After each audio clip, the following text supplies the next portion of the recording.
Buenas tardes, amigos. Un mundo financiarizado es un mundo peligroso. Y cuando un país está en las condiciones de España, la situación es más complicada todavía. Es importante que vayamos prestando atención a lo que supone los tipos de interés negativos, que de momento parece que los próximos años se moverán en cifras entre el -1 y -2% para operaciones incluso a 10 años, para empresas corporativas, ya no digamos para bancos quebrados, y que supone trastocar completamente los principios en los que los economistas habían basado todas sus previsiones, sus análisis y la evolución del capitalismo en los próximos años. Estamos ante una situación muy compleja, porque supongo que a todo el mundo se le ocurrirá tener claro que cuando los tipos de interés bajan a cero o llegan a negativo, en realidad lo que estamos intentando salvar son los valores de los activos que en el fondo responden de las inmensas deudas que particulares, empresas no financieras, empresas financieras, bancos centrales, países, continentes incluso, tienen contraídos entre sí y sobre todo con los grandes fondos internacionales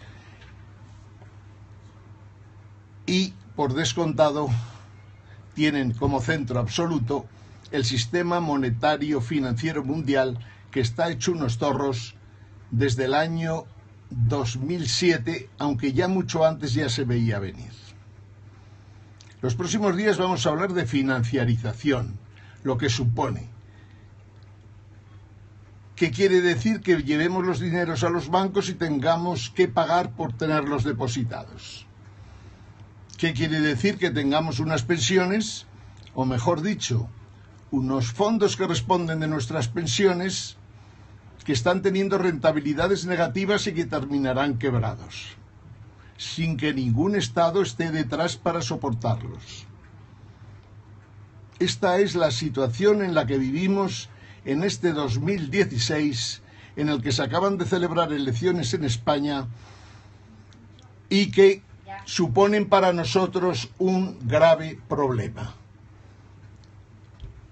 El grave problema consiste en que cuando tienes unos déficits imposibles de reducir, una deuda que no se puede pagar, unos bancos quebrados, un Estado completamente ingobernable, un país sin gobierno, nuestra situación es bastante peor que la que pueden tener, por ejemplo, en estos momentos Irlanda y Portugal. Y seguramente parecida o similar a la que tiene Italia con todos sus bancos quebrados. Dicen las malas lenguas que tienen un agujero de 400.000 millones los bancos italianos y que van a resolver el problema capitalizándolos con 40.000 millones. Al margen del cachondeo que es el mundo financiero, lo que es indudable es que los bancos italianos seguirán quebrados después de meter los 40.000 millones. Al igual que los bancos españoles continúan quebrados hoy, 2016, a pesar de que el Banco Central Europeo y la Unión Europea nos prestaron para salvar a los bancos. Nada se ha salvado en España, nada se salva en Italia. El Deutsche Bank de Alemania está quebrado y puede hundir a toda Alemania. Los bancos franceses tienen un agujero de vértigo y seguramente los bancos ingleses y Reino Unido van a aprovechar estas circunstancias para salir adelante en esa decisión, para mí muy racional, de salir de una Unión Europea gobernada desde Alemania.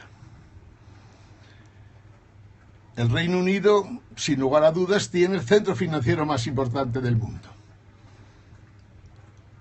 Y va a jugar sus bazas, faltaría más.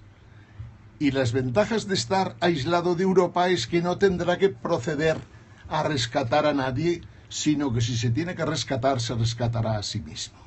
Estados Unidos están apoyando al Reino Unido, lo cual era de esperar, y todavía no sabemos cómo reaccionarán Alemania y compañía para seguir manteniendo esa posición de privilegio que en el fondo nos conduce al desastre a todos los países de Europa.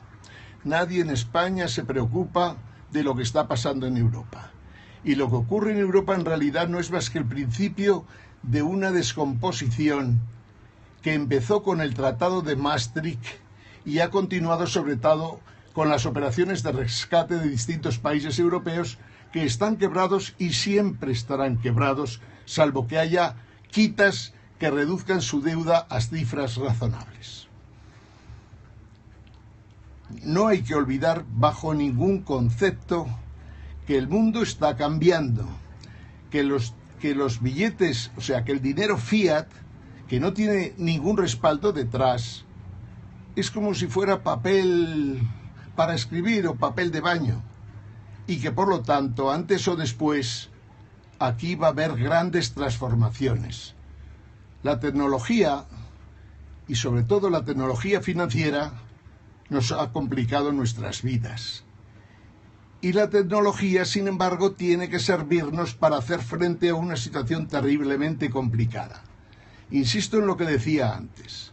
Los tipos de interés bajos no tienen otra finalidad que los activos que respaldan esas deudas sigan manteniendo su valor, para que el día que los acreedores quieran cobrar tengan activos bien valorados para poder rescatar sus deudas. La situación en la que estamos es terriblemente compleja y parece mentira que no se hable de ello, porque si toda la banca europea está quebrada, esa unión bancaria ficticia que se ha montado con la oposición de Alemania no funcionará nunca. Y como no funcionará nunca, pues antes o después irán cayendo los bancos, que cada vez son más innecesarios, irán cayendo las empresas, se irán tomando posesión por parte de la Europa central de los bienes de la Europa periférica, y solo aquellos que han tenido la habilidad de no estar en el euro tendrán posibilidad de salir adelante. En fin, este va a ser nuestro primer capítulo de algo que vamos a llamar el infierno financiero de Europa.